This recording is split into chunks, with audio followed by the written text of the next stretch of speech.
kongsi, Egy Sujana cuci tangan tak mau terlibat dengan TPUA dan Roy Suryo CS.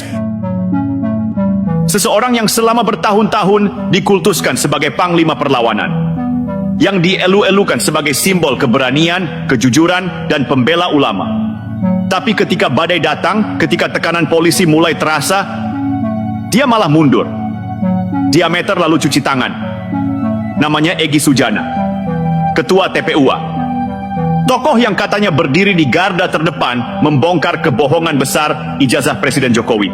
Tapi sekarang, ia sendiri yang membongkar wajah aslinya. Egy muncul ke publik bukan untuk membela gerakannya, bukan untuk berdiri di samping rekan seperjuangannya, tapi untuk menyatakan dengan tegas, saya tidak mau diseret seperti Roy Suryo dan Rismon. Saya sudah 2 bulan tidak aktif. Saya tidak terlibat.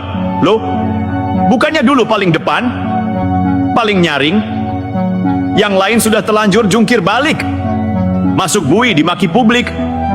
Tapi dia sekarang berdiri paling belakang, angkat tangan dan bilang, itu bukan urusan saya. Dan disinilah titik baliknya. TPUA, organisasi yang selama ini berkoar-koar soal kebenaran, ternyata digerogoti oleh penyakit yang mereka tanam sendiri. Kebohongan, ego, dan pengkhianatan. Roy Suryo dan Rismon Sianipar bukan tokoh sembarangan. Mereka punya panggung, punya jaringan, dan ikut membesarkan narasi soal ijazah palsu. Tapi sayangnya mereka hanya bidak. Yang mengatur papan catur adalah Egy Sujana.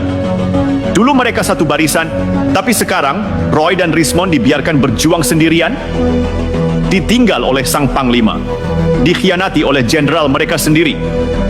Dan lebih menyakitkan lagi, pengkhianatan itu dilakukan di depan publik.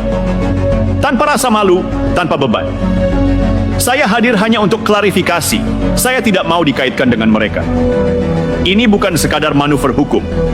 Ini pengakuan terselubung bahwa perjuangan TPUA selama ini dibangun di atas fitnah dan rekayasa. Ketika tekanan datang, bukan solidaritas yang muncul, tapi saling sikut dan saling lepas tanggung jawab. Lucu, bukan? Dulu teriak pembohongan publik dengan dada membusung. Sekarang malah bilang, saya tidak pernah bicara selama 2 bulan. Dulu mengaku berjuang untuk agama, sekarang keluar ruangan begitu polisi masuk. Apa ini bentuk istiqomah? Apa ini wajah pejuang? Jangan dibolak-balik logika publik. Kita tahu bedanya antara istiqomah dan pengkhianatan. Yang satu berdiri tegak walau badai datang. Yang satunya lagi kabur pelan-pelan sambil menyalahkan orang lain. TPUA hari ini bukan lagi simbol perjuangan. Ia berubah menjadi panggung konflik, saling tuding, dan jatuhnya harga diri.